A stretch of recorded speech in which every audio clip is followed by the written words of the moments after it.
हाँ तो जय हिंद प्यारे बच्चों, कैसे हैं आप लोग। उम्मीद है अच्छे होंगे और अपनी पढ़ाई को बहुत ही बढ़िया तरीके से कर रहे होंगे। मेरे सभी प्यारे बच्चों को गुड इवनिंग, राधे राधे, जय श्री राम, जय हिंद बन। और साथ ही साथ प्यारे बच्चे कि थोड़ा सा आपको क्लास के लिए ज्यादा वेट करना पड़ा, 2-4 मिनट नहीं कम से कम 15 मिनट आपको वेट करना पड़ा, उसके लिए दिल से सॉरी प्यारे बच्चे, क्योंकि थोड़ा सा टेक्निकल इशू चला, इस वजह से क्लास 10 से 15 मिनट लेट हो गई। ठीक ना, तो इसके लिए दिल से सॉरी प्यारे, ठीक ना। आई होप आप लोगों ने सॉरी को कबूल किया होगा। और अब बिना किसी देरी के हम अपनी क्लास को शुरू करते हैं और पूरी कोशिश रहेगी कि जो आज का टॉपिक है असामान्य मोलर द्रव्यमान, इसको आज पूरी तरीके से समाप्त कर लिया जाए। ठीक ना, आज इसको क्या कर देंगे प्यारे बच्चे, हम समाप्त कर देंगे। तो क्या सारी चीजें क्लियर हैं? एक बार जल्दी से कमेंट कर दीजिए कि हाँ सर क्लास एकदम सही है, और साथ ही साथ प्यारे बच्चे आवाज हमारी एकदम क्लियर है। फिर बिना किसी देरी के हम क्लास को शुरू, क्या सारी चीजें क्लियर है? एक बार जल्दी से बोल दीजिए, फिर उसके बाद क्लास को शुरू करेंगे। ठीक है, ओके ऑल क्लियर गुरुजी। चलो भाई सारी चीजें क्लियर है, तो चलिए हम अपने टॉपिक पर आते हैं। और आज का टॉपिक है प्यारे बच्चे असामान्य मोलर द्रव्यमान।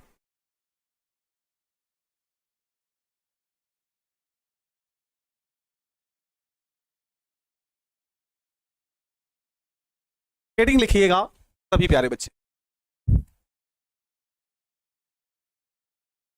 असामान्य मोलर द्रव्यमान होता क्या है प्यारे बच्चे। इसको डिफिनीशन तो हम आपको समझा देंगे भाई, कम होगा या ज्यादा होगा। जैसे अगर हम आपसे बोले प्यारे बच्चे कि भैया एथिल एल्कोहल C2H5OH का बताइए कि मोलर द्रव्यमान कितना होगा, वहां पर मत जाइए, यहां पर पहले समझिए।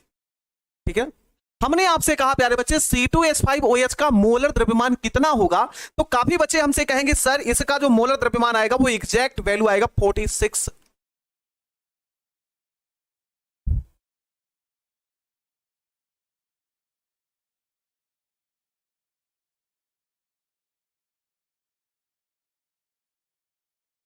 लाइट, अच्छा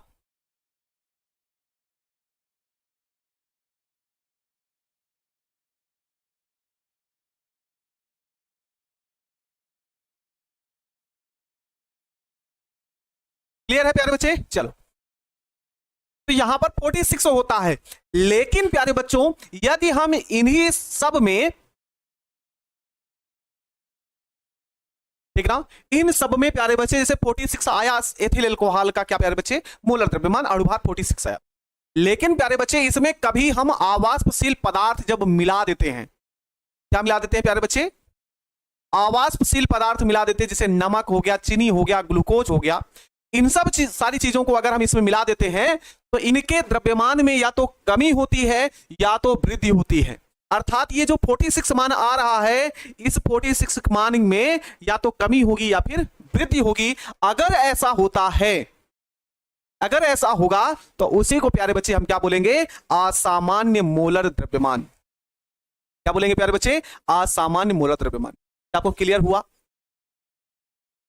क्या आपको क्लियर हुआ प्यारे बच्चे, जल्दी से बता दीजिए। सौरव सर की क्लास कल से होगी प्यारे बच्चे, ठीक ना, उनकी क्लास कल से होगी। कल आप लोग तैयार रहिएगा, मैथ की क्लास कल से कंटिन्यू। विकास, हाँ अभी जब क्वेश्चन लगाएंगे ना, ऐसे प्रश्न लगाएंगे, तब वहां पे ये सारी चीजें क्लियर होंगी। अभी बताइए कि आपको क्लियर हो गया। ठीक है क्या भाई, कि यदि किसी पदार्थ का मोलर द्रव्यमान जो हो सामान्य से कम या अधिक आता है, तो इस मोलर द्रव्यमान को हम बोलते हैं असामान्य मोलर द्रव्यमान। ठीक ना, असामान्य मोलर द्रव्यमान प्यारे बच्चे। ये जो मोलर द्रव्यमान है, अगर हम बात करते हैं प्यारे बच्चे, तो आप लोगों ने पढ़ा होगा अणुसंक गुणधर्म। अणुसंक गुणधर्म, अणुसंक गुणधर्म वे होते हैं जो विलेय कणों की प्रकृति पर निर्भर ना करके विलेय कणों की संख्या पर निर्भर करते हैं। ठीक ना, विलेय कणों की संख्या पर निर्भर करते हैं, तो वही होता है अणुसंक गुणधर्म। तो ये अणुसंक गुणधर्म जो समानुपाती होता है प्यारे बच्चे, विलेय के कण की संख्या पर, विलेय के कण की संख्या, विलेय के कण की संख्या के समानुपाती होंगे।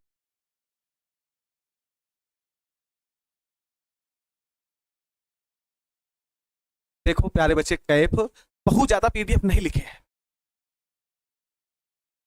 ठीक है ना, थोड़ा सा है प्यारे बच्चे, बहुत ज्यादा नहीं लिखे। काजल कुमारी कुशवाहा गुरुजी बोर्ड काला दिख रहा है, काला दिख रहा है तो काला तो है ही।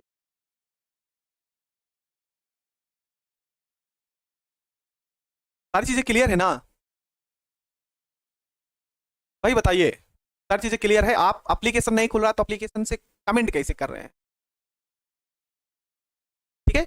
अणुसंग गुणधर्म जो होता है प्यारे बच्चे, वो विलेय के कणों की संख्या के समानुपाती होता है। विलेय के कणों की संख्या जितनी होगी वो अणुसंग गुणधर्म पे निर्भर करेगा। ठीक है, इसी प्रकार से है ना, इसी प्रकार से अगर हम बात करते हैं प्यारे बच्चे, जो मोलर द्रव्यमान होगा, ये सारी कंडीशन आपको याद रखनी पड़ेगी। मोलर द्रव्यमान,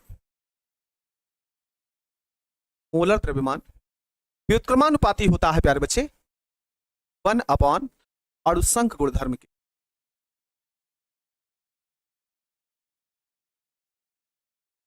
अणुसंग गुणधर्म, तो ठीक उसी प्रकार से ये जो मोलर द्रव्यमान होगा, मोलर द्रव्यमान, मोलर द्रव्यमान व्युत्क्रमानुपाती होगा। जहां पे अणुसंग गुणधर्म है वहां पर लिख सकते हैं विलेय के कणों की संख्या। ठीक है, यहां पर होगा 1 प्यारे बच्चे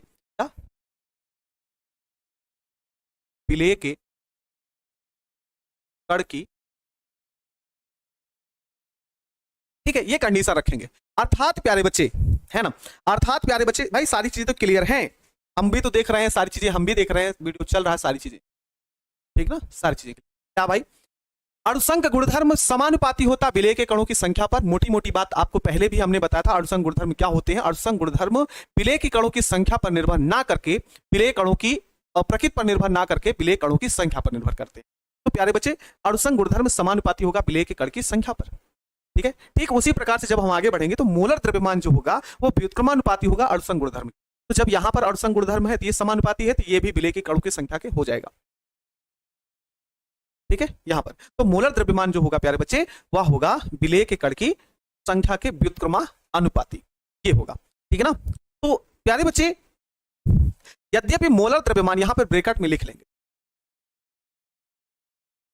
है ना, यहां पर ब्रैकेट में क्या लिखेंगे? यद्यपि, यद्यपि मोलर द्रव्यमान अणुसंग गुणधर्म नहीं है, मोलर द्रव्यमान अणुसंग गुणधर्म नहीं है,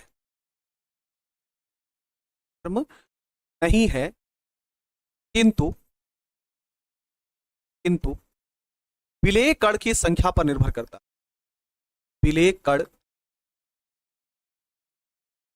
संख्या पर निर्भर करता है, विलेय कण की संख्या पर निर्भर करता। प्यारे बच्चे देखो, जो भी समस्याएं हो रही हैं उसको थोड़ा सा मैनेज करिए, ताकि एप्लीकेशन अभी अपडेट हो रहा है ना, जैसे ही एप्लीकेशन अपडेट होगा वो सारी चीजें क्लियर हो जाएंगी। ठीक ना, हम भी तो देख रहे हैं, हम भी तो क्लास आपके सामने ही देख रहे हैं, आप देख सकते हैं सारी चीजें क्लियर हैं दोस्त, सारी चीजें क्लियर, समझ रहे हैं, सारी चीजें क्लियर हैं एकदम एग्जैक्ट, बहुत बढ़िया तरीके से चल रही है। हम भी तो आपके सामने देख, आप लोग पता नहीं क्यों कमेंट कर रहे हैं कि सर अभी थोड़ा सा दिक्कत है। अच्छा, हाँ रूम चेंज है, हो सकता है उसकी वजह से थोड़ी बहुत समस्याएं। तो ये होता है प्यारे बच्चे असामान्य मोलर द्रव्यमान। असामान्य मोलर द्रव्यमान जो होता है प्यारे बच्चे, वास्तविक द्रव्यमान से प्यारे बच्चे या तो कम होगा या तो ज्यादा होगा। अभी जब क्वेश्चन हम लगाएंगे इस पर एक क्वेश्चन, तब आपको समझ में आएगा कि भैया जब भी हम आवासशील पदार्थ आदि मिला देते हैं तो कैसे उसके मोलर द्रव्यमान में कमी आती है या वृद्धि आती है, समझ गए? तो अणुसंग गुणधर्म समानुपाती होगा विलेय के कणों की संख्या पर। यह पॉइंट आप सभी याद रखिएगा कि भैया अणुसंग गुणधर्म जो होता है, ठीक ना, वो मोलर द्रव्यमान जो होता है वो अणुसंग गुणधर्म नहीं है, किंतु विलेय के कणों की संख्या पर क्या होता है, निर्भर करता है। बस इतना आपको याद है, तो बहुत सारी चीजें है, तो बहुत सारी चीजें। चलिए आगे बढ़ते हैं दोस्त, और आगे देखते हैं प्यारे बच्चे वान ठाप गुणांक। यहां से प्रश्न आपसे पूछने जाने की संभावना है, सीधे पूछता है कि वान ठाप गुणांक से आप क्या समझते हैं।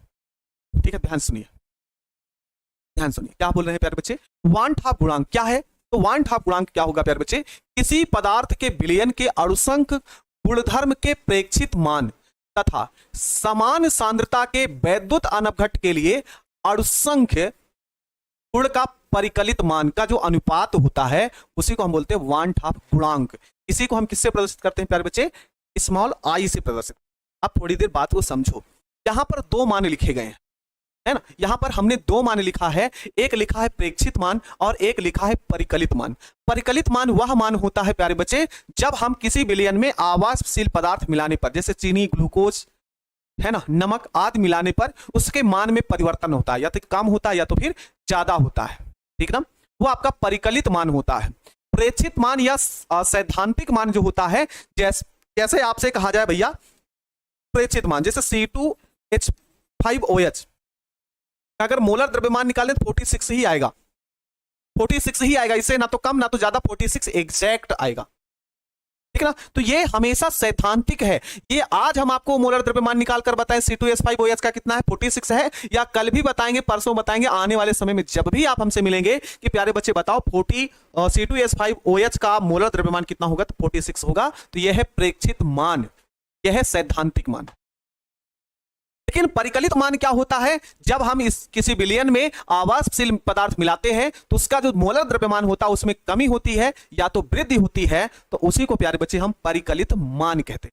तो प्यारे बच्चे प्रेक्षित मान और परिकलित मान जो होता है उसका जो अनुपात होगा उसी को प्यारे बच्चे हम क्या बोलेंगे? वान हाफ गुणांक बोलेंगे। उसी को हम क्या बोलेंगे? वान हाफ गुणांक कहते हैं। तो इसे हम इसे स्मॉल आई से प्रदर्शित करते हैं। स्मॉल आई बराबर क्या होगा? स्मॉल आई बराबर क्या होगा प्यारे बच्चे? प्रेक्षित मान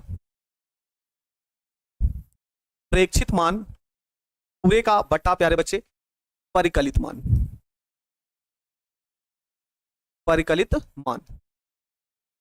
का जो अनुपात होगा उसी को हम बोलेंगे वान हाफ गुणांक। चलिए इसी के आगे थोड़ा सा और बढ़ते हैं, और क्या हो सकता है वान हाफ गुणांक प्यारे बच्चे? तो वान हाफ गुणांक क्या होगा?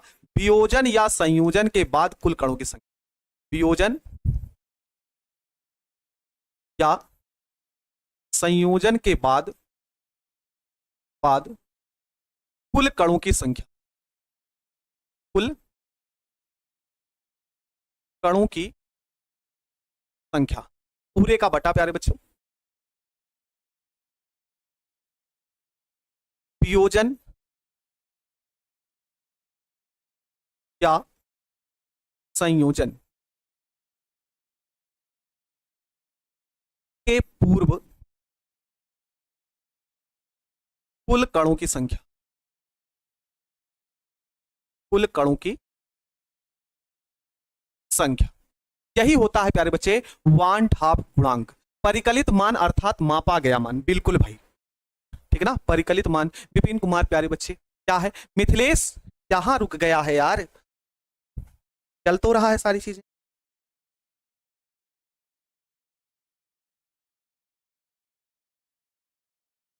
यहां तक क्लियर है? ये पॉइंट क्लियर हो चुका है प्यारे बच्चे। तो अब हम देखेंगे यहां पर संगुणन की मात्रा हम निकालेंगे और वियोजन की मात्रा से हम आगे कुछ और भी पॉइंट पढ़ेंगे, ठीक है। तो वान हाफ गुणांक क्या होता है? किसी विलयन के लिए अणुसंघ गुणधर्म का प्रेक्षित मान और उसी समान सांद्रता के वैद्युत अपघट्ट के लिए अणुसंघ गुणधर्म का कौन सा मान? परिकलित मान का जो अनुपात होगा उसी को हम वान हाफ गुणांक कहते हैं, ठीक है। या फिर वियोजन या संयोजन के बाद कुल कणों की संख्या, वियोजन या संयोजन के पूर्व कुल कणों की संख्या का जो अनुपात होता है। यहां तक समझ चुके हैं? चलिए आइए कुछ नोट पॉइंट लिखते हैं भाई, जो कि आपके पेपर के लिए इंपॉर्टेंट है, जो कि आपके पेपर के लिए क्या है दोस्त? इंपॉर्टेंट है। नोट लिखते हैं, ये हमेशा याद रखिएगा। पहला पॉइंट, यदि आई बराबर कितना हो प्यारे बच्चे? 1 हो। ये कंडीशन हम जो लिखवा रहे हैं इस कंडीशन को हमेशा याद रखिएगा, इस कंडीशन को हमेशा याद रखिएगा प्यारे बच्चे। यदि I1 बराबर 1 है तो, यदि I बराबर 1 हो तो क्या होगा यहां पर प्यारे बच्चों? विलेय का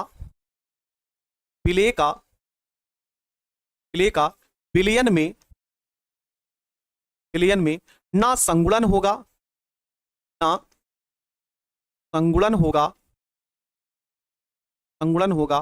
और ना ही वियोजन, है ना। आपसे क्वेश्चन दे देगा ऑब्जेक्टिव में, ठीक ना।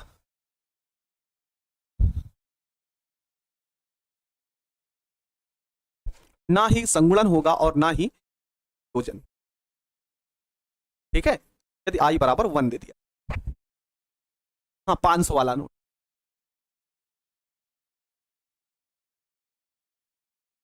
समझ गए? ये पॉइंट आपसे ऑब्जेक्टिव में दे देगा, आपसे बोलेगा कि यदि 1/2 गुणांक का मान i बराबर 1 के बराबर होगा तो बताइए विलेय पदार्थ का क्या होगा।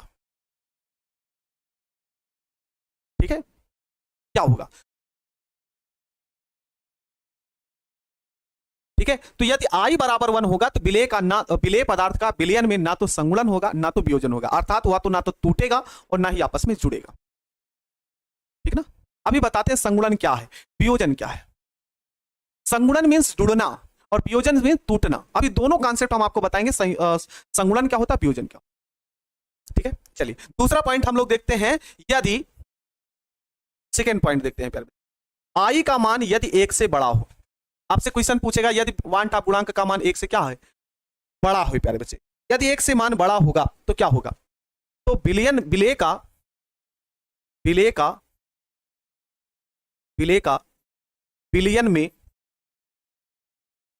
में वियोजन होता है। विलेय का विलयन में क्या होगा? वियोजन होता है। ये पॉइंट याद रखने वाले हैं। इसी का तीसरा पॉइंट आपको देखते हैं, है ना। यदि आई का मान 1 से कम हो तो क्या होगा प्यारे बच्चे? यहां पर होगा विलेय का विलयन में संगुणन होता है।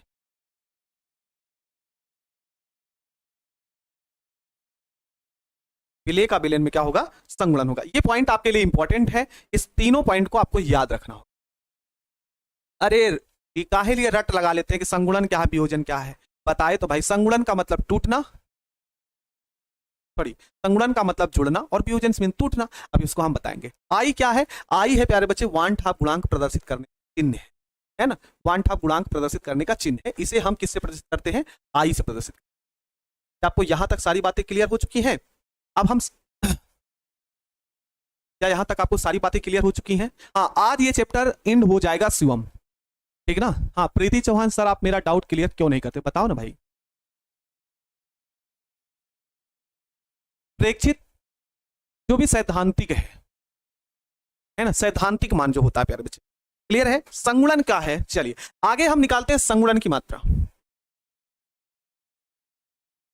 अच्छा ठीक है, आपसे कोशिश ये करेंगे प्यारे बच्चे हम लिख कर ही बोले। संगुणन की मात्रा क्या होती है? हेडिंग सभी प्यारे बच्चे लगाइए, डिग्री ऑफ एसोसिएशन। संगुणन की मात्रा, चलो हेडिंग जल्दी से लगाओ, फटाफट फटाफट हेडिंग सभी प्यारे बच्चे ही रहने। चलो लगाओ, हेडिंग लगाओ। यहां से न्यूमेरिकल आपके पूछे जाते हैं, है ना। यहां पर से न्यूमेरिकल आपसे पूछे जाते हैं।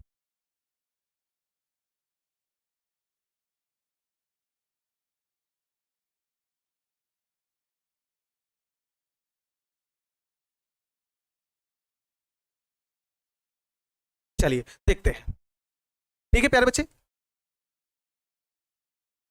ए भाई अंतिमा कुमारी नाम क्यों लेते, ये तो बड़ा प्रॉब्लम सर। ये सब पूछा जाता है, बिल्कुल अंशुल, ये क्वेश्चन पूछे भी गए हैं, ठीक ना, पूछे गए हैं। चलिए लिखते हैं, किसी पदार्थ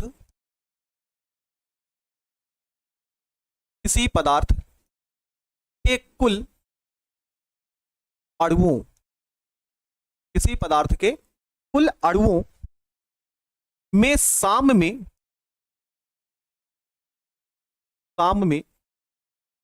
अब साम्य क्या है? जहां पर दोनों मान बराबर हो जाए, अभिकारक और उत्पाद दोनों के मान बराबर हो जाए तो साम्य में संगुणित।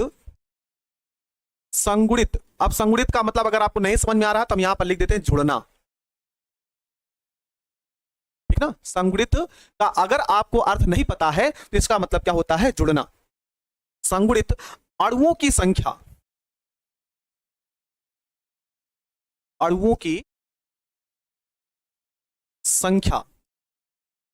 संगुणित अणुओं की संख्या संगुणन की मात्रा कहलाती,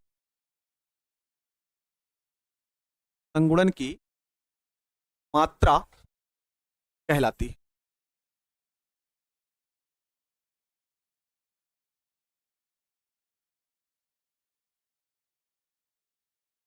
ठीक है निशा, आज से इस क्लास में नहीं पढ़ाएंगे, तुम नहीं पढ़ा, नहीं लेंगे। चैप्टर से कितना क्वेश्चन पूछा? तब भी 6-7 नंबर का। अभी तो बात की बात है, पहले नॉलेज के लिए पढ़ो। क्या है, कह रहा है किसी पदार्थ के कुल अणुओं में साम में संगुणित, जैसे कुल अणु आप कितना घुले, पूरा तो घुलता नहीं है, 1-8% बच ही जाता है, तो जितना संगुणित हुआ है, जितना संगुणित हुआ, जितना आपस में जुड़ा है, साम में उनकी संख्या की बात हो रही है। देखो कह रहा है ना, किसी पदार्थ के कुल अणुओं में साम में संगुणित, घुलने के बाद कितने अणु संगुणित हुए उसकी बात हो रही है, उनकी संख्या को ही संगुणन की मात्रा कहते हैं। ठीक है ना, ये संगुणन की मात्रा है। अब देखो यहां पर हम कहते हैं प्यारे बच्चे, मानते हैं आगे, यहां से फार्मूला निकालते हैं, इससे न्यूमेरिकल लगेंगे। तो मान लेते हैं माना पदार्थ ए, माना पदार्थ ए, ठीक ना, माना पदार्थ ए प्यारे बच्चे, माना पदार्थ ए के n अणु संगुणित होते हैं, माना पदार्थ ए के n अणु संगुणित होते हैं, संगुणित होते। तो यहां पर प्यारे बच्चे क्या होगा, ए n ए, यहां पर हो जाएगा कैपिटल N N। देखो ये संगुणित कैसे हुआ, संगुणित जैसे मान लो C6H5 COOH, यहां पर 2 मोल है, परिभाषा में समझ नहीं आया क्या भाई। देखो कुल अणुओं में, देखो मान लो जैसे आप 1 ग्राम चीनी ले लिए, ठीक ना, 1 किलोग्राम चीनी ले लिए, तो 1 किलोग्राम चीनी को जब जल में घुले तो कितने चीनी के अणु जो है वो आपस में जुड़ गए, उन्हीं की बात हो रही है, ठीक ना, उन्हीं की बात हो रही है। संगुणित कितने जुड़े, उन्हीं की संख्या को हम संगुणन की मात्रा कहते हैं। अब ध्यान से सुनिए, यहां पर जैसे मान लो यहां पर बेंजेनोइक अम्ल है C6H5 COOH के कितने मोल लिए गए हैं, तो आप बोलोगे सर 2 मोल लिए। अभी यहां पर C6H5 COOH दोनों अलग अलग है, दोनों अलग अलग है, 2 मोल है, लेकिन है ना, लेकिन प्यारे बच्चे जब इनको घोला गया, ये आपस में संगुणित हुए तो कुछ इस प्रकार से जुड़ जाते हैं, C6H5 COOH का होल ट्वाइस, इस तरीके से। मतलब यहां पर प्यारे बच्चे ये 2 मोल के रूप में थे, यहां पर मोल की संख्या कुल कितनी हो जाती है, 1 हो जाती है। संगुणन का मतलब जुड़ जाना। मान लो 10 कण जोड़े तो 10 कण जुड़कर 1 हो गए,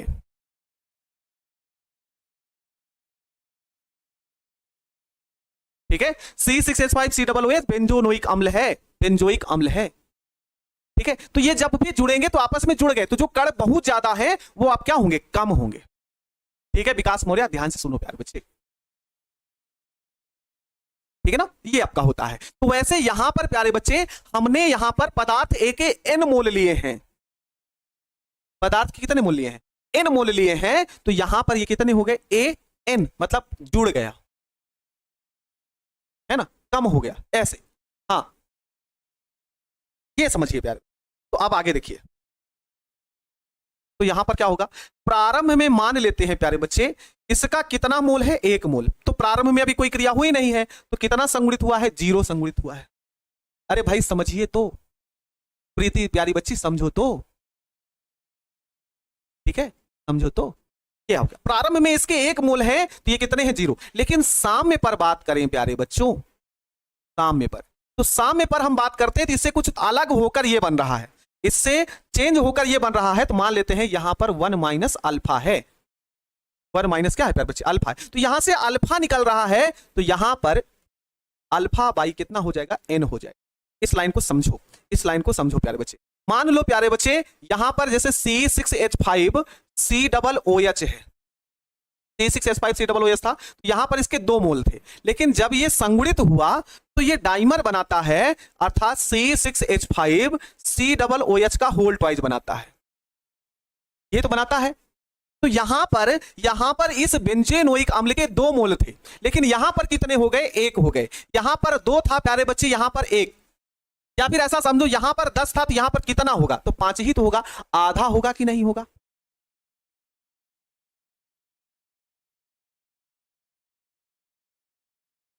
समझ रहे ना, यहां पर 2 मोल था तो ये जब संगुणित हुआ तो यहां पर 2 लग गया, लेकिन ये आधा है ना, यहां पर ये क्या हो गया, आधा 1। तो अगर मान लो यहां पर 10 मोल लिए होते तो यहां पर कितना मिलता, 5। तो वैसे प्यारे बच्चे यहां पर n मोल लिए हैं तो n मोल का ही तो आधा होगा, है ना, एन मोल का ही तो क्या होगा प्यारे बच्चे, आधा होगा।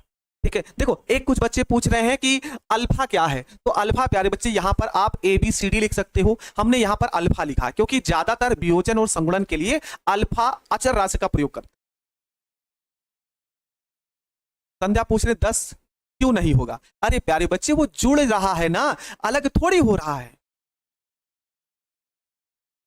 अलग थोड़ी हो रहा, वो जुड़ रहा है।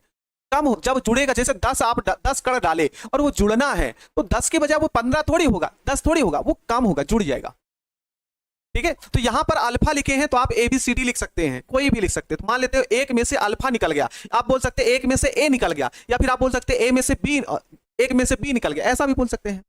ठीक है, तो जब यहां पर एक से निकलेगा तो यहां पर अल्फा बाई एन आ जाएगा। अभी समझ गए? जब इतना होगा प्यारे बच्चे तो यहां से अब हमको निकालना क्या है भाई, आई की वैल्यू निकालनी है ना, क्या निकालनी है, आई की वैल्यू निकाल। तो चलो पहले कुल कण कितने हैं, अर्थात संगुणन के बाद कुल कण, संगुणन के बाद कुल कण कितने हैं। ठीक है, संगुणन के बाद कुल कण कितने आए हैं, तो आप देख रहे हैं साम्य पर, साम्य हुआ, साम्य का मतलब इधर की सांद्रताएं जब बराबर हो तो उसी को हम सांद्र कहते हैं। ठीक ना, क्या आपका होगा, साम्य का मतलब जब अग्र और पश्च अर्थात अभिकारक और उत्पाद की सांद्रताएं बराबर हो तो उसी को हम साम्य की अवस्था बोलते हैं, साम्य अवस्था कहते हैं। तो संगुणन के बाद कुल कण कितने होंगे, तो साम्य पर ही हुए हैं, 1 minus alpha plus alpha by कितना प्यारे बच्चे, एन। जोड़ लीजिए, काम खत्म है ना, जोड़ लीजिए। 10 5 कैसे आया, क्या भाई हम इसको एग्जाम्पल दे रहे हैं लेकिन आप लोग समझने के लिए तैयार ही नहीं, हम सिर्फ एग्जाम्पल देते हैं प्यारे बच्चे, मान रहे हैं।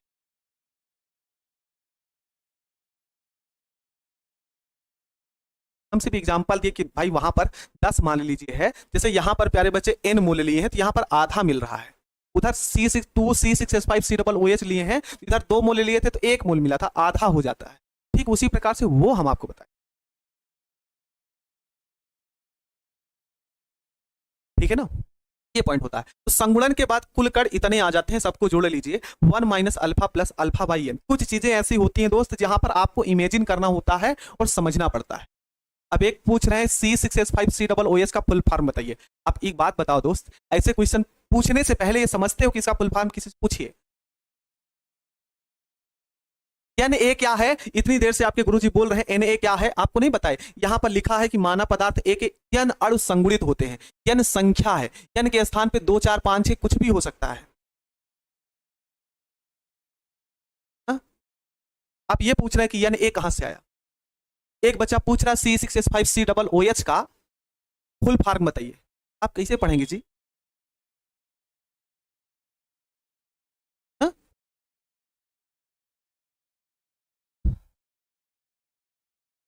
क्या बात है, संगुणन में आधा होता, वही तो कह रहे हैं प्यार बच्चे, जुड़ जाता, उसकी कमी होती है, केमिस्ट्री है। आप हमेशा कब क्यों कैसे लेकर नहीं चल सकते हैं भाई, हर चीज के लिए नहीं होता। ऐसे ऐसे क्वेश्चन कुछ देखो। अब हमको आई का मान निकालना है, तो आई बराबर, अभी आपको एक फार्मूला पढ़ाए थे, संगुणन के बाद कुल कण की संख्या अपॉन प्यारे बच्चे संगुणन के पूर्व कुल कण की संख्या। ठीक है, ऐसे होता है। तो प्यारे बच्चे यहां पर देखेंगे आई बराबर, देख रहे हैं आई बराबर संगुणन के बाद कुल कण की संख्या, संगुणन के बाद कुल कण की संख्या कितनी आई है, तो ये आया है प्यारे बच्चे 1 माइनस अल्फा प्लस अल्फा अपान कितना प्यारे बच्चे, पूरे का अपान। संगुणन के पूर्व जब ये टूटा नहीं था, है ना, जब ये टूटा नहीं था तो यहां पर प्रारंभ में कितने मूल थे प्यारे बच्चे, एक है, तो यहां पर ये कितने हो गए।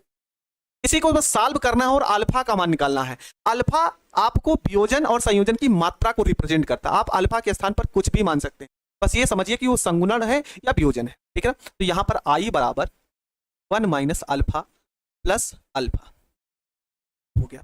तो यहां से इस 1 को इधर ले आओ, इस 1 को इधर ले आओ, तो i माइनस 1 बराबर इसको लिख सकते हैं अल्फा अपान n माइनस अल्फा, ये लिख सकते हैं, ठीक ना, लिख सकते हैं। तो ये प्यारे बच्चे आधा है वो पूरा है, या फिर यहां पर ऐसे i माइनस 1। अब इन दोनों में कॉमन अगर ढूंढिएगा, उभयनिष्ठ ढूंढिएगा, तो अल्फा कॉमन है, तो अल्फा हमने कॉमन ले लिया, तो यहां पर बचा 1 अपान n माइनस 1, i माइनस 1 बराबर अल्फा, तो यहां पर होगा 1 माइनस n पूरे का अपॉन प्यारे बच्चे n, बस त्रियक गुणा कर दो, इस पूरे भाग को इधर गुणा कर दो, गुणा कर दो, तो यहां से प्यारे बच्चे क्या बन जाएगा, अल्फा बराबर n i माइनस 1 पूरे का अपॉन प्यारे बच्चे 1 माइनस n, ये फार्मूला हो, ये फार्मूला हो जाएगा, ठीक ना। अल्फा बराबर n i माइनस 1 या फिर 1 माइनस n, हो सकता है बुक में, हो सकता है बुक में प्यारे बच्चे इसे अल्फा का मान है ना, इसी अल्फा का मान माइनस कॉमन लेकर बताया गया हो, ठीक ना, हो सकता है इसी अल्फा का मान माइनस कॉमन लेकर बताया गया हो, जैसे ये अल्फा बराबर इतना आया है ना, अल्फा बराबर n n i minus 1 upon प्यारे बच्चे 1 माइनस n, ऐसा आपको दिया गया हो, तो यहां पर माइनस कॉमन लेकर ये फार्मूला बताया गया हो, n 1 माइनस आई, देखो यहां पर भी ऊपर माइनस कॉमन लिए हैं, यहां नीचे भी माइनस कॉमन लिया, और जब माइनस माइनस कॉमन होगा तो माइनस माइनस प्लस हो जाएगा और ये मान बदल जाएगा, अर्थात जो माइनस में उसको प्लस में कर दो और जो प्लस में है उसको माइनस में कर दो, बस इतना, n माइनस 1, ये फार्मूला आपको देखने को बुक में मिलेगा, ठीक है। तो ये हो गई प्यारे बच्चे, अगर आपको संयोजन की मात्रा निकालनी हो तो अल्फा बराबर कितना होगा, n 1 माइनस आई पूरे का बटा n माइनस 1। आज यही इतना रहने दीजिए, तो कल के भी टॉपिक में 2 मिनट का क्लास छूट जाएगा। हाँ अरशद, मास्टर जी काहे गुस्सा रहे हो, गुस्सा नहीं होते दोस्त, है ना, गुस्सा नहीं होते, कभी कभी क्या बोलते हैं, थोड़ा सा बोलना पड़ता है बच्चों को, है ना। अभी मेरे सामने होते तो आपको लगता कि हाँ ऐसे कमेंट पूछ, जब मंजिल करीब हो तो मेहनत जबरदस्त करना चाहिए, जीत निश्चित है तो तुम्हारी, बस तुम्हें पढ़ाई में व्यस्त रहना चाहिए, कुल सुमित, ठीक है। अब देखो एक कह रही हैं कि सर हम आपके दुश्मन हैं क्या, बताइए दुश्मन कौन होता है। मास्टर का वास्तव में जब भी हम ऑफलाइन पढ़ाए हैं, बच्चों को पीट भी देते थे, तो वास्तव में उन पर बहुत दया आती थी कि काहे लिए हम इनको मार दी, काहे लिए हम मार दी। तो मास्टर से हमें ऐसा लगता है कि मास्टर से दयालु कोई नहीं हो सकता, मेरा व्यक्तिगत मानना, मास्टर से दयालु कोई हो ही नहीं सकता। मास्टर को वास्तव में बहुत सारे बच्चे गाली भी दे देते हैं, है ना, मास्टर को बहुत बच्चे गाली भी दे देते हैं, कभी कभी ऐसा कहीं कहीं पर होता है कि मास्टर को बिना गलती के कुछ बच्चे अपशब्द के रास्ते में भी रोक लेते हैं, समझ रहे ना। लेकिन मास्टर कभी अपने उन बच्चों को घृणा की नजर से नहीं देखता, हमेशा वो चाहता है कि प्रेम वाली भावना ही बनी, समझ रहे, प्रेम वाली भावना हमेशा बनी रहती है। टीचर को नहीं लगता, हमको नहीं लगता कि टीचर कभी गुस्सा होता, गुस्सा भी होगा, नाराजगी होगी, लेकिन वो अपने बच्चों से बस क्षणिक मात्र होती, क्षणिक मात्र, और शायद में आप इस बात को समझ रहे हो, ठीक ना। चलो अगला पॉइंट हम प्यारे बच्चे पढ़ेंगे क्या भाई, वियोजन की मात्रा, इसको भी पढ़ करके हम इसको खत्म करेंगे, ठीक ना, इस चैप्टर को आज खत्म ही कर देंगे। अब जहां पे वियोजन की मात्रा, जहां पर संगुणन की मात्रा लिखे हैं, वहीं पर हम क्या लिखेंगे, है ना, जहां पर हम संगुणन की मात्रा लिखे हैं वहीं पर वियोजन की मात्रा लिखें, ठीक ना। जहां पर, यहां पर देखो इसकी डिफिनेशन आपको याद करनी हो ना, कि पूरा का पूरा यही होगा प्यारे बच्चे, किसी पदार्थ के कुल अणुओं में साम्य में संगुणित की जगह आप लिख लेना वियोजित अणुओं की संख्या, वियोजन की मात्रा के,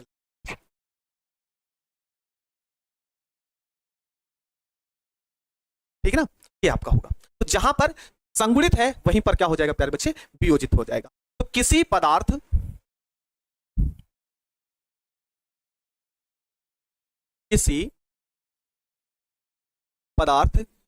के अणुओं अणुओं में साम्य में वियोजित, वियोजित मीन टूटना, वियोजित अणुओं की संख्या, अणुओं की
वियोजन की मात्रा कहलाती है, वियोजन की मात्रा कहलाती है, वियोजन की मात्रा कहलाती है। छुट्टी नहीं भाई, नहीं सुमित, गुस्सा में नहीं है, छुट्टी ना करो प्यारे बच्चे। मात्र 10 से 15 मिनट, क्लास थोड़ा सा लेट ही चल जाए लेकिन क्लास खत्म कर लेना है प्यारे बच्चे, है ना, खत्म कर लेना है, इसको खत्म कर देना है, ठीक ना, इसको खत्म ही कर देना है। तो यहां पर लिखेंगे माना पदार्थ, माना पदार्थ ए का, ए के वियोजन की मात्रा, ए के वियोजन की मात्रा, वियोजन की मात्रा अल्फा है, अल्फा है, तथा यह वियोजित होकर, वियोजित होकर, वियोजित होकर एन अणु बी देता है, एन अणु बी देता है, एन अणु बी देता है। ठीक है प्यारे बच्चे, ध्यान समझो, ये पदार्थ ए है, ये जब टूटता है तो किस में बदलता है, बी में, किस में बदलता है प्यारे बच्चे, बी में बदलता है। हाँ सर खाना का खुशबू आने लगा, ना जाओ बाबू, आज पढ़ लो यार, ठीक ना, ध्यान सुनो।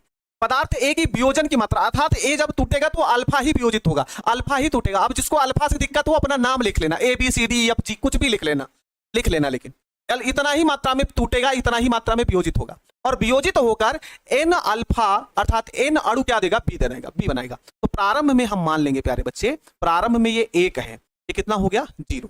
लेकिन अगर हम साम्य पर बात करें, क्या बात करें प्यारे बच्चे, साम्य पर, साम्य पर, ठीक ना, साम्य पर यहां से एक इतना वियोजित होता है, अल्फा वियोजित होता है।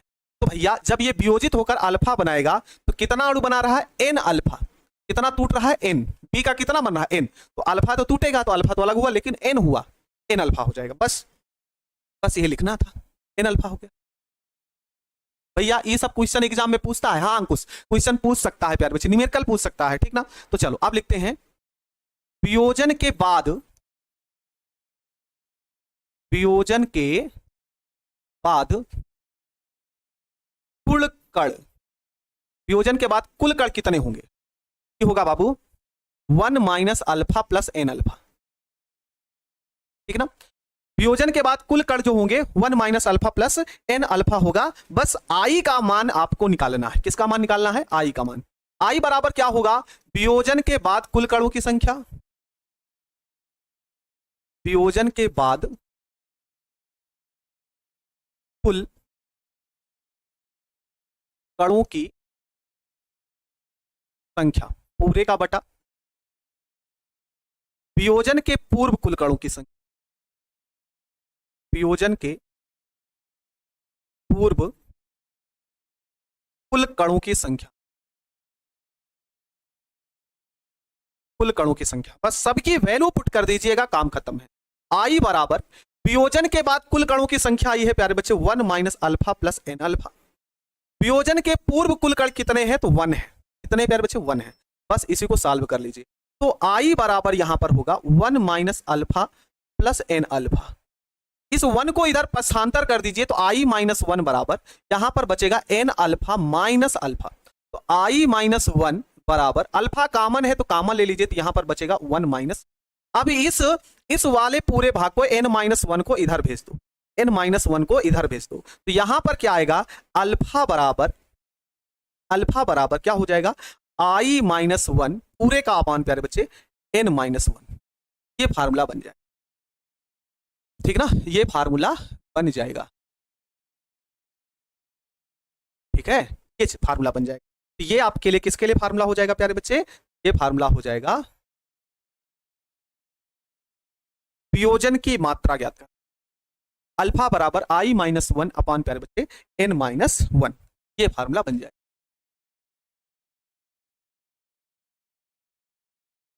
ठीक ना।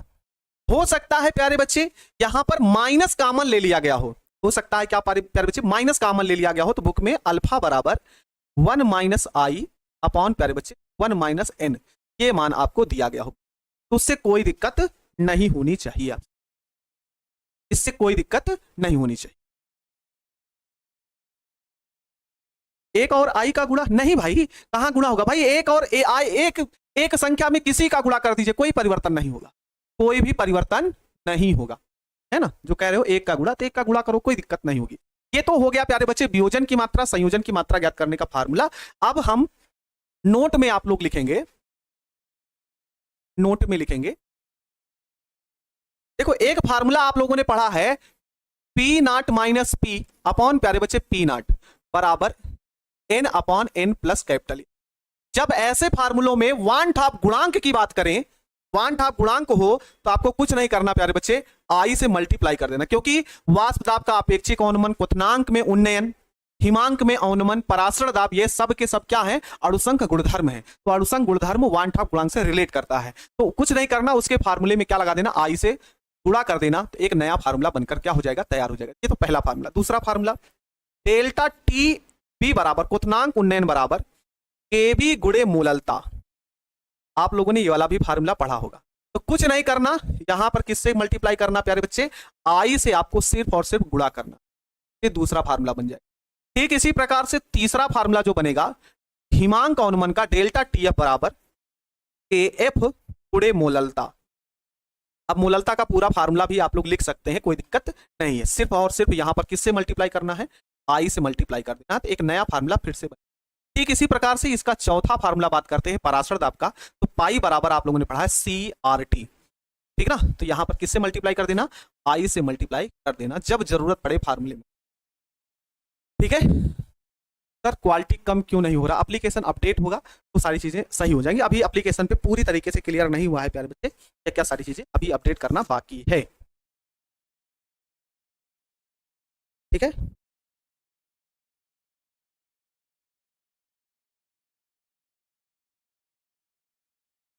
अभी यहां तक क्लियर हो चुका है, ठीक ना। ये न्यूमेरिकल आप लोग कोशिश करना, ट्राई करना, ठीक ना।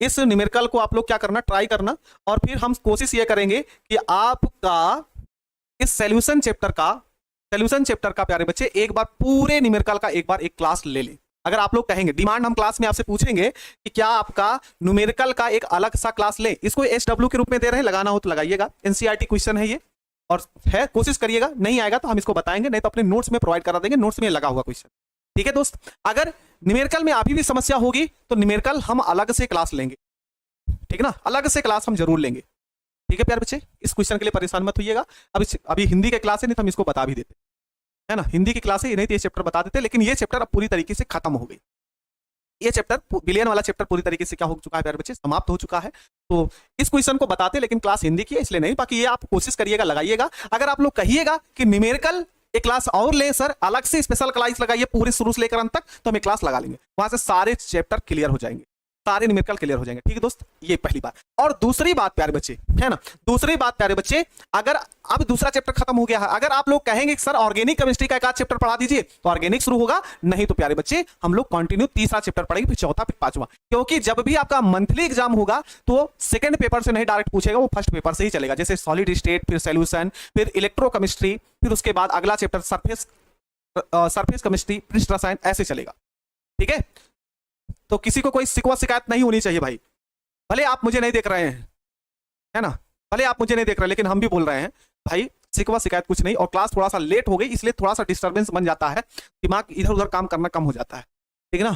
तो आज थोड़ा सा इधर का उधर हुआ, वो थोड़ा सा क्लास लेट होने की वजह से हुआ, समय से क्लास नहीं होती तो थोड़ा सा डिस्टर्बेंस होता, उसके लिए सॉरी दोस्त, ठीक है। अपना बड़ा भाई होने के नाते एक बार माफ कर देना, ठीक है। तो दोस्त आज की क्लास कैसी लगी आप लोग जरूर बताइएगा, और मिलते हैं कल की क्लास में। चैप्टर समाप्त हुआ है और इसमें कम से कम 100+ क्वेश्चन आपको लेकर आए, पूरे चैप्टर के ऑब्जेक्टिव क्वेश्चन लेकर आएंगे कल की क्लास में प्यारे बच्चे, मिलेंगे तो ज्यादा से ज्यादा जुड़िएगा और बोल दीजिएगा हर जगह क्लास लग जानी चाहिए, धुआंधार तरीके से ऑब्जेक्टिव क्वेश्चन करेंगे प्यारे। मिलते हैं कल की क्लास में, तब तक के लिए मेरे सभी प्यारे बच्चे अपना ध्यान रखेंगे, स्वस्थ रहिए, मस्त रहिए और अच्छे तरीके से अपनी पढ़ाई को करते रहो। साथ में ये ध्यान रखिए, माँ बाप को हमेशा खुश रखना दोस्त। सभी प्यारे बच्चों को शुभ रात्रि, राधे राधे, जय श्री राम, जय हिंद, बंदे।